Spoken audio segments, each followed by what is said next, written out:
Hello trader option, selamat datang kembali di channel Mahir Trading.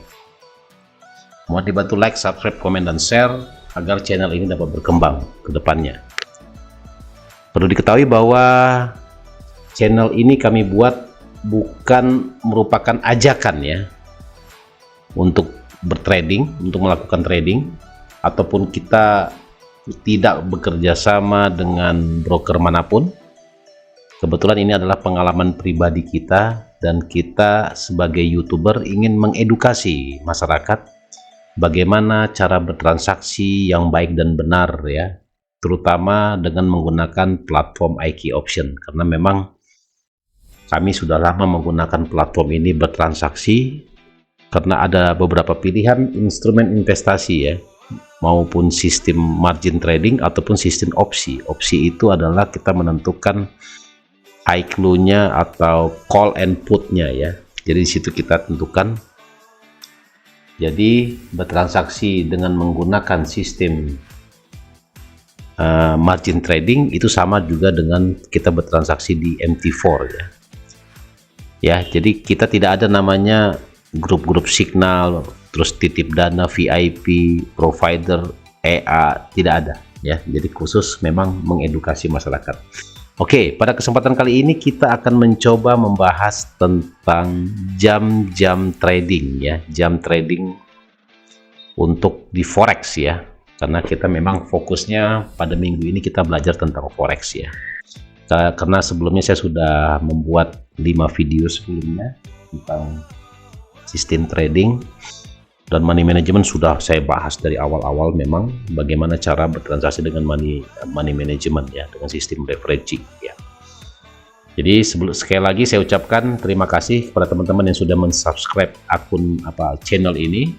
Semoga bisa dibantu di share, di like, dan di komen ya. Jadi kalau ada pertanyaan silakan tanyakan di kolom komentar, kita sudah siapkan di situ, ada link-linknya di situ semuanya ya.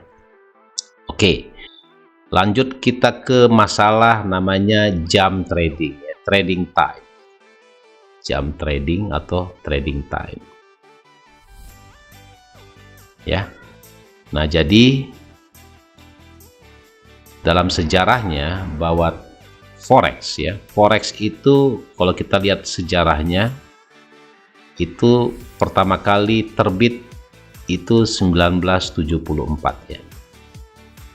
Ya. 1974, yaitu ketika pertama kali Presiden Nixon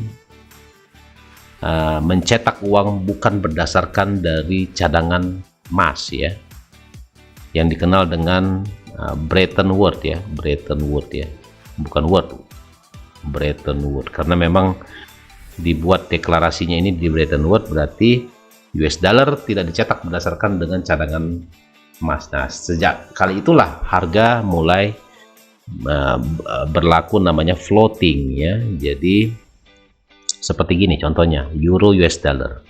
Kalau kita lihat mata uang tunggal euro, kalau di sananya ya 1 euro ya kita tahu harga dengan uang euro tersebut kita bisa membeli barang-barang sesuai dengan harganya. Jadi sebagai alat tukar pembayaran seperti gitu ya.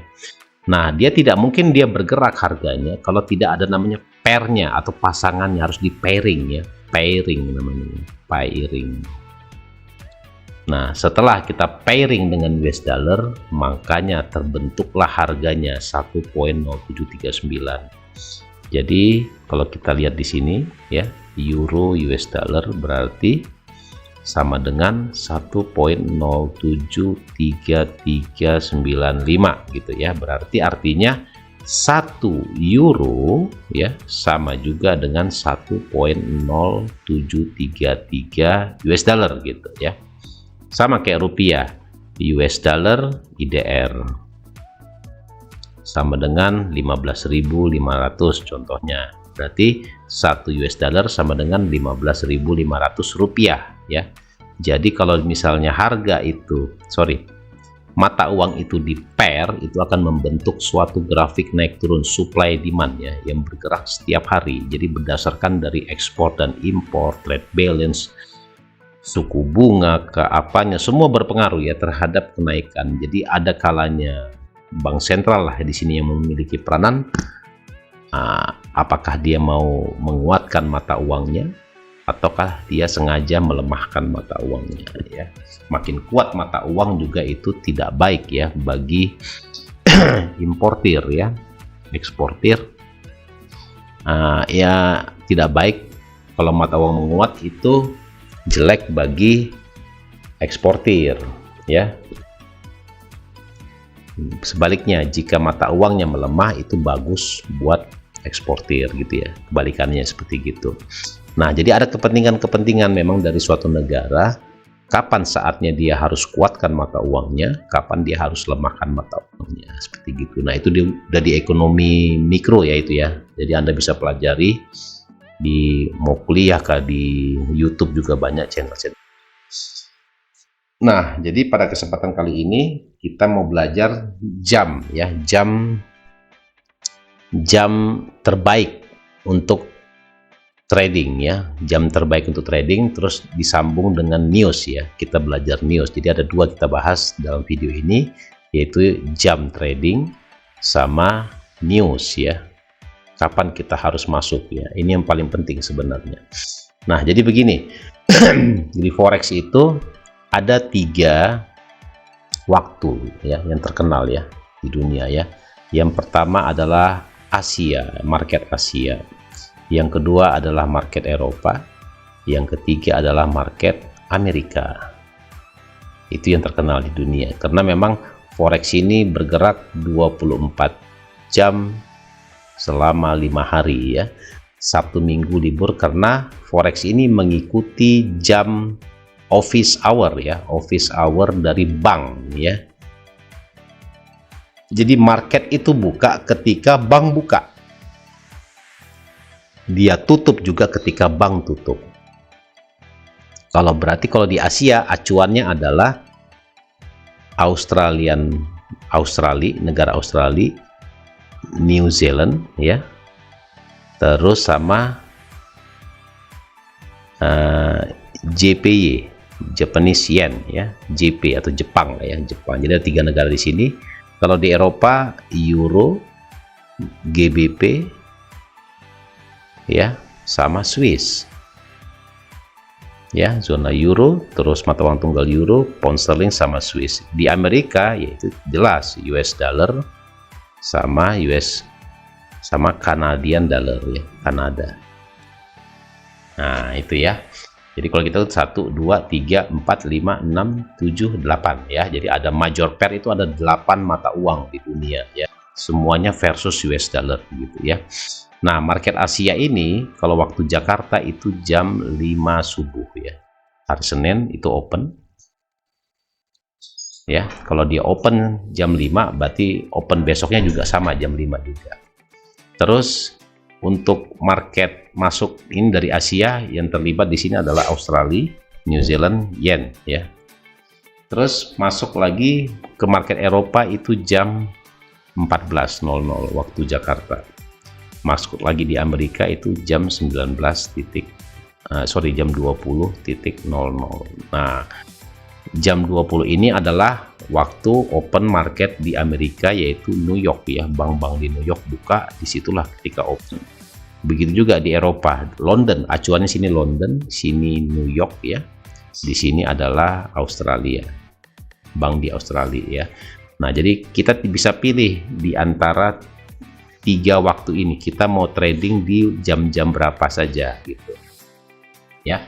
Biasanya kalau sesi Asia itu gerakannya nggak begitu besar ya, biasanya gerakannya nggak begitu kuat ya, beda dengan di market Eropa ya. Di market Eropa itu biasanya gerakannya sudah mulai kuat, apalagi masuk Amerika.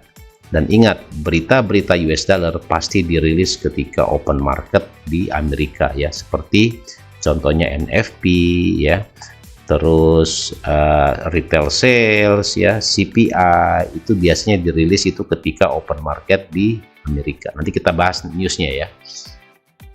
Kalau di Eropa ya biasanya market Eropa, kalau Eropa buka Amerika kan masih subuh ya, berarti ketika ini masih open, jadi irisannya itulah kalau market Eropa ini dari jam 14 dia sampai jam 12 sampai jam 11 malam ya biasanya ya, 11 malam waktu di Jakarta ya. Kalau Amerika close-nya sampai jam itu ya jam 5 lagi ya, jam 5. Ketika jam 5 dia close bank, open lagi di Australia. Jadi 24 jam nonstop selama 5 hari kerja gitu ya.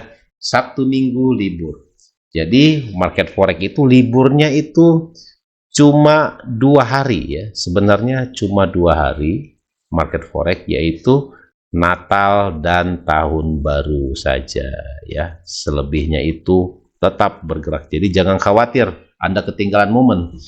Tidak, karena memang marketnya itu panjang marketnya ya. Jadi 24 jam full ya selama 5 hari. Jadi jangan takut ketinggalan harga lah, takut inilah, takut itulah. Pokoknya Anda bangun subuh-subuh, jam 3 subuh itu harga masih bergerak, walaupun memang kalau subuh itu gerakannya itu tidak begitu fantastis ya, kecuali ketika ada FOMC. FOMC itu biasanya jam 2 waktu New York ya, jam 2 siang waktu New York, di situ dirilis biasanya.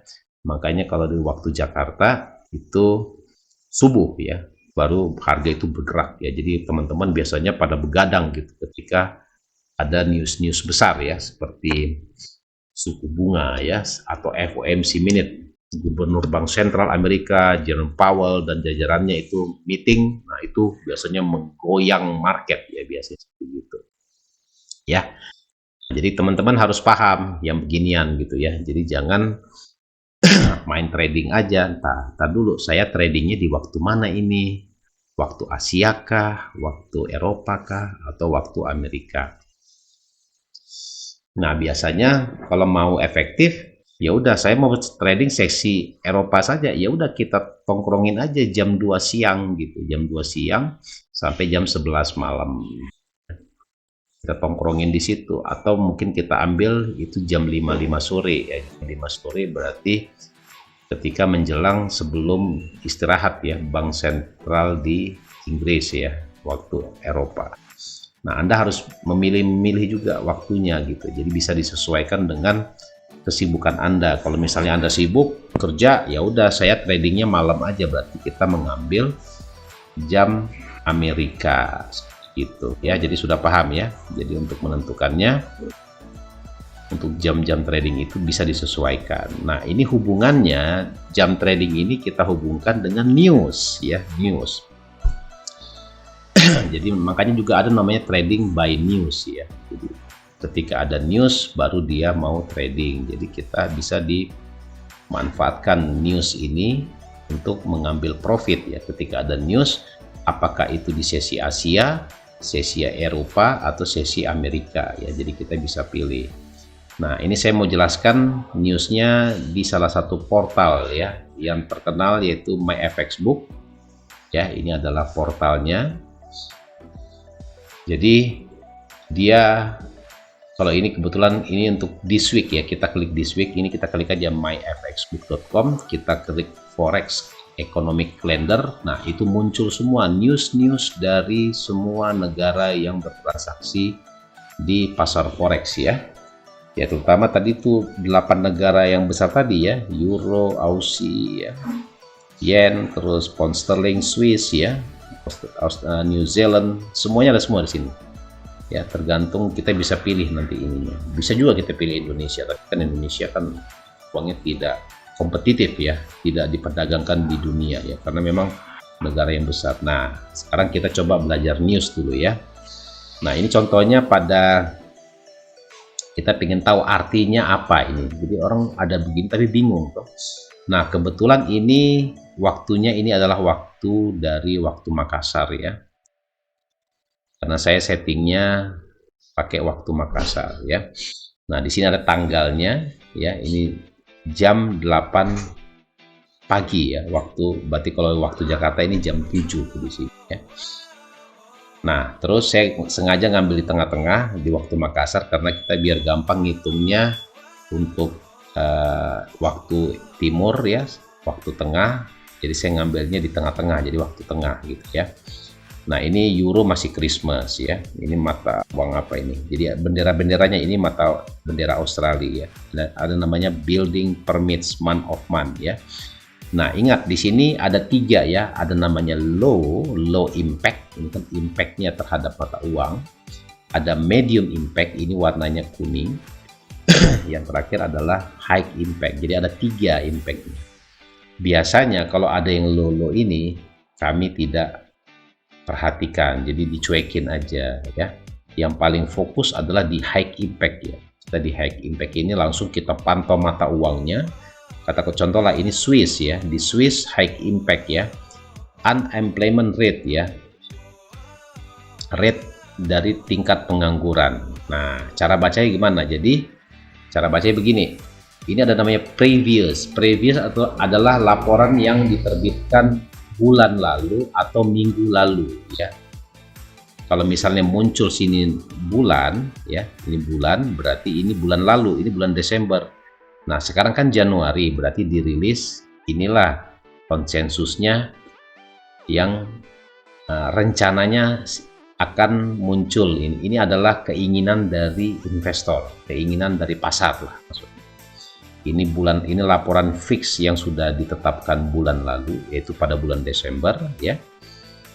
Terus ini konsensusnya, ini yang diharapkan investor. Ketika ini terjadi ya, contohnya ini unemployment rate ini 2%. Terus yang diharapkan investor 2,1%. Ketika angkanya ini di bawah 2,1 karena tingkat pengangguran, berarti ada potensi penguatan dari Swiss. Berarti kalau US dollar CHF, berarti kalau misalnya Swiss menguat berarti dia turun ya. Kalau dia naik berarti Swissnya melemah, dolarnya menguat. Kalau dia turun berarti dolarnya melemah, Swissnya menguat. Sell dolar buy Swiss ya gitu ya contohnya ya. Nah, actualnya inilah yang namanya actual. Jadi kenyataannya, realnya di lapangan muncul angkanya sama. Nah, biasanya kalau angkanya sama begini, investor kurang greget gitu. Dia pinginnya katakanlah kalau 2,1, dia pinginnya 1,9 karena makin rendah tingkat pengangguran, impactnya ke Swiss, mata uang Swiss yang bagus. Gitu. Ya, itu cara bacanya ya. Oke, terus kita lihat lagi. Nah ini yang ada low ini biasanya kita hiraukan. Nah kalau misalnya ada medium, nah ini contohnya ini adalah negara Prancis ya, France ya, ini bendera France ya, France ya, ini Jerman, Lithuania masuk dalam zona euro ya. Nah jadi ini dirilis current account, trade balance dari Prancis, dan ini akan berpengaruh terhadap mata uang tunggal euro ya. Contohnya previousnya bulan November kemarin ini 11, minus ya, minus trade balance pasti minus ya, kebanyakan memang minus, jarang plus, apalagi dalam keadaan resesi begini. Ini minusnya minus 11, ini konsensusnya diharapkan minusnya berkurang, berarti ada penguatan ya. Kalau trade balance naik biasanya euro juga menguat gitu. Tapi pada kenyataannya minus trade balance-nya. Nah ini berarti impact-nya jelek ke euro. Jadi ke mata uang euro US dollar ya. Nah ini berarti downtrend ya, berarti. Kalau misalnya kejadian seperti ini karena minusnya bertambah berarti jelek ya trade balance-nya ya. Berarti terjadi namanya pembengkakan ya, pembengkakan anggaran ya. Nah gitu cara bacanya.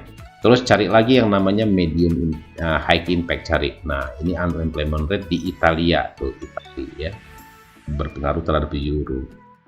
Nah biasanya yang paling kuat itu pengaruhnya adalah news dari Jerman kalau untuk zona euro ya, karena Jerman itu adalah dia nomor 1 ya, yang kedua adalah Prancis ya, yang ketiga itu negara Italia ya, yang keempat itu bisa Spanyol dan seterusnya dan seterusnya. Inilah prioritasnya ya, biasanya seperti itu. Nah kita lanjutkan. Kita lihat di sini yang high impact ya. Nah, ini unemployment rate ya, bulan November ya, dirilis pada bulan Januari ini, awal Januari.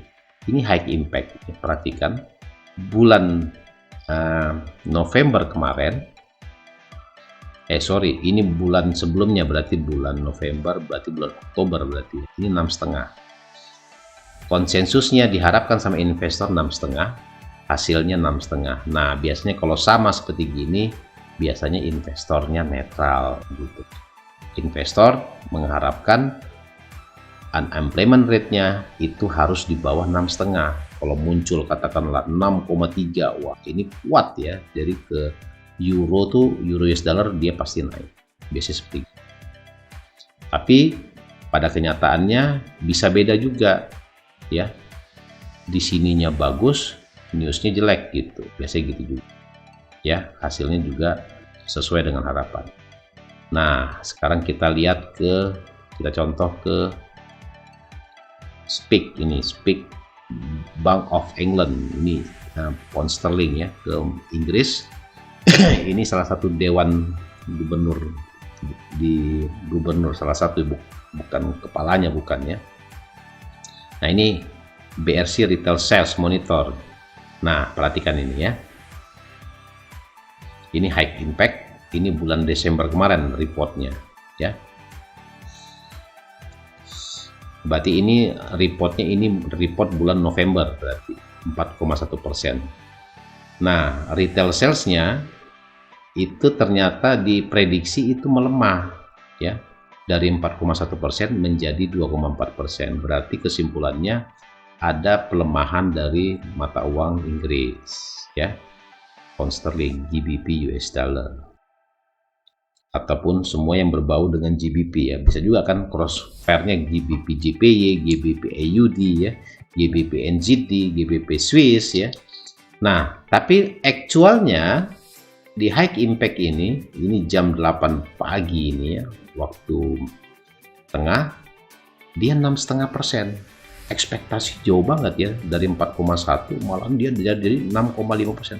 Nah, ini pasti responnya bagus. Coba perhatikan di mata uang pound sterling ketika hari Selasa ini ya, Tuesday ini, hari Selasa, itu pasti menguat mata uangnya. GBP USD pasti akan naik ya harganya. Nah, jadi begitu. Jadi kalau misalnya dia di atas dari konsensus, apalagi di atas dari previousnya, itu pasti kuat impactnya terhadap mata uang yang merilis datanya seperti itu. Nah, ini low impact ini dia tidak begitu signifikan. Cuma kita bisa lebih paham saja pergerakan harganya ya. Oke, terus kita lanjut cek lagi unemployment rate. Ini negara Yunani ya, Greece ya, Yunani.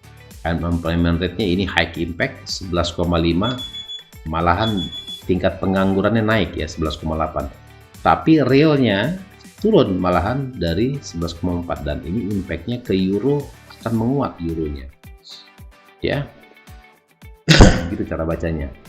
Nah, ini ada juga SCB Symbol SPIC. Ini kan SPIC ini kan tidak, ini Kuroda SPIC, ini Bank of Jepang, ini gubernur bank sentralnya Kuroda ya namanya. Ini Bank of Canada ya, ini bendera Kanada, berarti Kanada. Ini Jerman ya, Industrial Production Month-nya juga, tapi ini low impact semua. Nah, yang barusan tadi dirilis adalah Fed Chair. Ini juga impactnya terhadap mata uang, tapi di sini kan tidak ada data ya, cuma impactnya ketika dirilis biasanya harganya akan volatilnya akan tinggi gitu. Nah, tadi kan kita sudah bahas ya, yang sudah keluar ini newsnya berarti yang sudah terjadi. Ya, ini yang belum terjadi. Nah, retail sales Australia ntar jam 8.30 waktu tengah, ini untuk bulan, berarti ini reportnya ini bulan Oktober, dilaporkan bulan Januari untuk November, berarti ini November ini 0,6. Dari minus menjadi plus ya, berarti ini ada potensi penguatan dari Australian dollars ya, terhadap dollar ataupun terhadap mata uang lainnya ya, prospek. Ini monthly CPI indikator ya, dari 6,9% menjadi 7,3%. Berarti ada kenaikan CPI-nya. Kenaikan CPI itu akan menyebabkan ada potensi bank sentralnya akan menaikkan suku bunga. Berarti ketika bank sentral menaikkan suku bunga berarti mata uangnya akan menguat. Seperti gitu ya. Gitu cara bacanya. Ini juga retail sales ya. Ini negara Italia. 1,3% ini berpengaruh terhadap zona euro menjadi 0,5%. Tapi kita nggak tahu aktualnya berapa. Kita tunggu aja. Katakanlah contohnya aktualnya di bawah jauh dari 0,5% menjadi 0,1%. Nah ini jelek terhadap euro karena Italia masuk dalam zona euro gitu ya. Jelek ini. Nah, jadi sambil kita memantau ini, kita sambil trading seperti gitu ya. Kita pantau, kita trading, kita lihat potensi-potensi yang bisa terjadi ya. Nah, ini untuk Australian kita lihat yang merah-merah aja ya. Kalau medium impact itu biasanya nggak begitu besar. Ini current account untuk November ya. Ini mungkin bulan Oktober, ini yang dilaporkan jadi plus ya, dari minus menjadi plus. Nah, ini akan menguatkan mata uang yen ya. Ini dari minus 64 billion yen, miliar yen, ini menjadi 471 billion ya. Tapi kita nggak tahu lihat aktualnya berapa. Kalau misalnya di atas 471, jadi kalau di atas 471 itu warnanya jadi hijau di sini. Kalau dia di bawah 471 berarti warnanya warna merah ya. Warna merah bukan berarti akan melemahkan yen.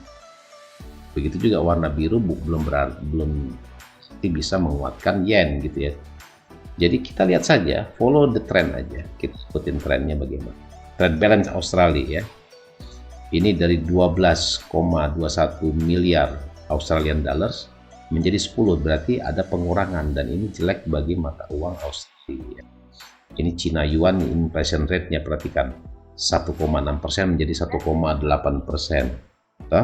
Berarti ada kenaikan 0,2% dan ini impact-nya akan ada potensi menaikkan suku bunga bagi bank sentral dari Cina ya. Vehicle sales-nya dari minus negatif menjadi turun negatifnya menjadi 5%. Itu bagus berarti bagi Cina ya. Ini lagi initial jobless claim ya. Jadi kita bahas satu persatu. Initial jobless claim, kita lihat di sini high impact dari 200.000 tenaga kerja. Klaim tingkat pengangguran, berarti tingkat penganggurannya nambah atau berkurang kan gitu.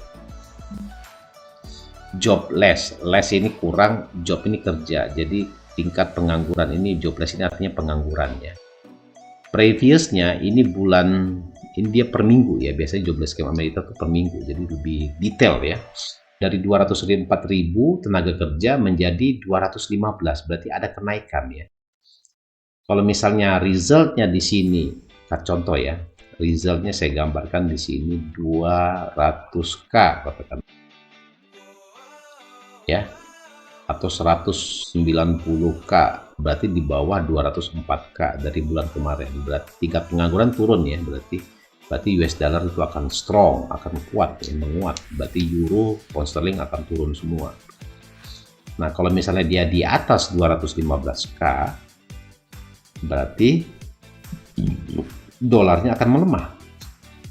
Jika sama dengan 215k, biasanya investor tidak menarik, bahkan bisa melemahkan dolar biasanya seperti itu. Ya, ini 4 week average-nya, ini continuing jobless claim yang tanggal 31 Desember ini koreksinya ya, perbaikannya dari 1.169 juta menjadi 1,7 juta, berarti ada kenaikan. Tingkat pengangguran ini jelek bagi mata uang Amerika. Nah, ini yang ditunggu-tunggu adalah pada hari Kamis ya, hari Kamis inflation rate. Nah, ini lihat. Ini very dangerous ya bagi seluruh mata uang di dunia. Lihat, previousnya 7,1%, berarti pada bulan November ya. Ini adalah prediksinya 6,5% konsensusnya ya. Nah, kita nggak tahu lihat hasilnya. Ini biasanya mata uang itu langsung zet gitu ya, hitungan detik langsung tek, turun 50 pip, 100 pip.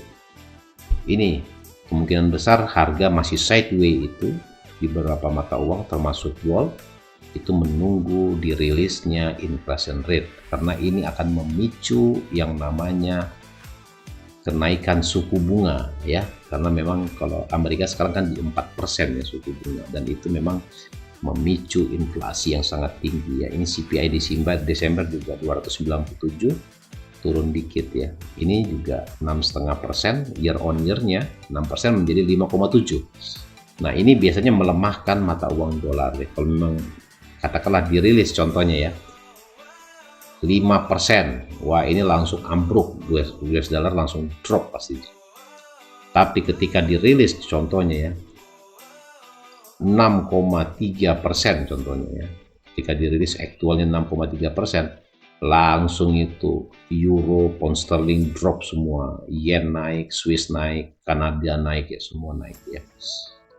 Dan gold akan ambruk ya ketika dirilis.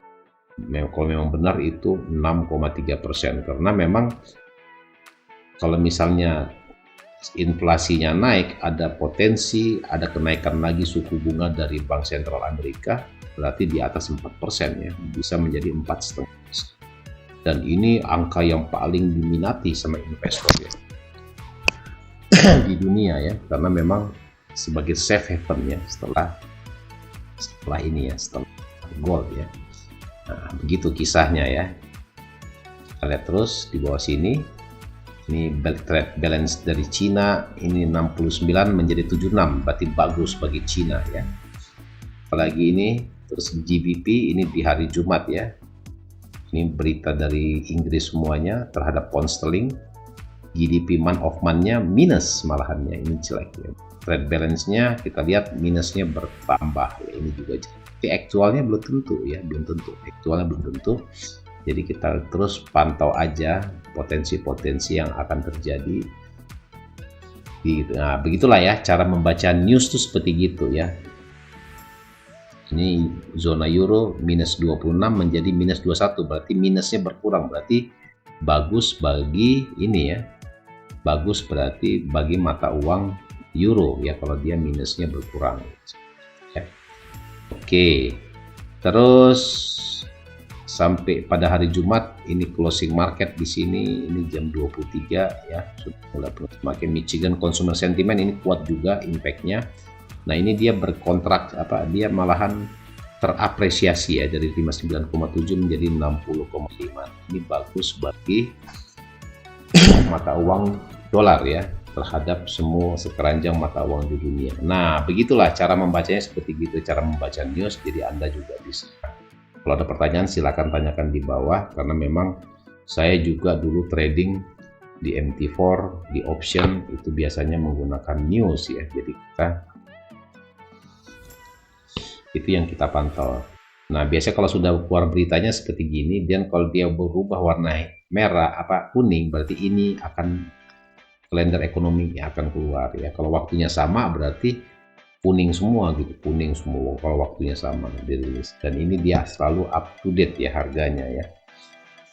Jadi teman-teman di option sudah paham ya, yang trading di option sudah paham bahwa trading tadi yang pertama kita jelaskan tentang waktu trading, jadi disesuaikan dengan open newsnya ya, newsnya sambil lihat news. Jadi sebelum kita open position, saya sarankan teman-teman untuk mengecek dulu news ya. Jadi jangan ketika kita setelah OP 1 menit kemudian ada news, kita belum siap-siap pasang stop loss, pasang TP, itu sudah dihajar kita sama market ya. Kalau benar arahnya, kalau salah gimana coba ya. Katakanlah niatnya pingin scalping, tiba-tiba kenapa bergeraknya kuat banget ini sampai 50 pip, 100 pip gitu. Ternyata ada news CPI ternyata. Nah, biasanya gitu, teman-teman terjebak di situ semuanya ya. Jadi nggak lari dari situ. Karena memang news inilah yang direferensikan oleh trader-trader di dunia untuk bertransaksi.